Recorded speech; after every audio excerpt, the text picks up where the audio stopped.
দিন পর তো আমি বাংলাদেশ যাচ্ছি। তো আজকের দিনটা শুধু যে তাহসানের সাথে সেটা না, মনোযোগ আমি জীবনে প্ল্যান করে কিছু কোনো কিছু তাহসানের দ্বিতীয় স্ত্রীকে নিয়ে এতদিন তার প্রাক্তন প্রেমিক গুজব রটিয়েছিল। ফয়েজ বেলালের কাছ থেকে 15 লক্ষ টাকা নেননি তাহসানের স্ত্রী রোজা, উল্টো তাহসানের স্ত্রীর কাছ থেকে টাকা নিতেন প্রতারক ফয়েজ বেলাল। আর এমন প্রমাণ দিলেন তাহসানের ছোট শালা। তাহসানের দ্বিতীয় স্ত্রী রোজা আহমেদের প্রাক্তন প্রেমিক ফয়েজ বেলালের অভিযোগগুলো মিথ্যাচার বললেন রোজার ছোট ভাই উৎস আহমেদ।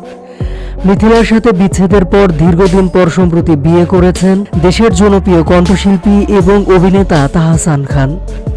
আর তাহসানের এই বিয়ের পর আলোচনা সমালোচনার ঝড় উঠেছে। সে আলোচনায় ঘি ঢালছে তাহসানের স্ত্রী রোজার প্রাক্তন প্রেমিক ফয়েজ বেলালের কিছু অভিযোগ। সেখানে রোজার অতীতের বিভিন্ন তথ্য উঠে আসায় সমালোচনা যেন থামছেই না।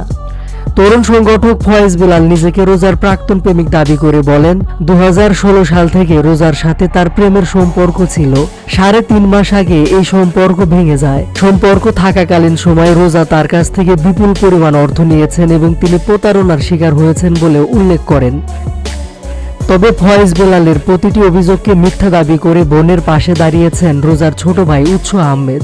বুধবার 8 জানুয়ারি ফয়েজ বেলালের সঙ্গে কথোপকথনের কিছু স্ক্রিনশটের একটি ভিডিও নিজের সামাজিক মাধ্যমে পোস্ট করেন উৎস।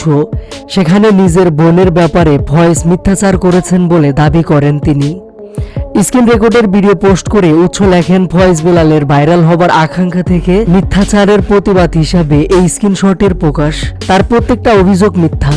এই ফয়েজ বেলাল আপুর অগোচরে আপুকে চিট করেছে বারবার এক মেয়ের সাথে। এটা ছিল মেইন কারণ ব্রেকআপের। রোজা ফাইজের কাছ থেকে বিপুল পরিমাণ অর্থ নিয়েছে এমন অভিযোগকে পুরোপুরি মিথ্যা দাবি করে উৎস লিখেছেন, আপুর কাছ থেকে টাকা নিতেন ফয়েজ বেলাল। 15 লক্ষ টাকা আপু ফয়েজ বেলালকে দিয়েছে। আমি রোজা আপুর ছোট ভাই হিসাবে ফয়েজ বেলালের সাথে যোগাযোগ করে আপুর টাকা ফেরত চেয়েছি।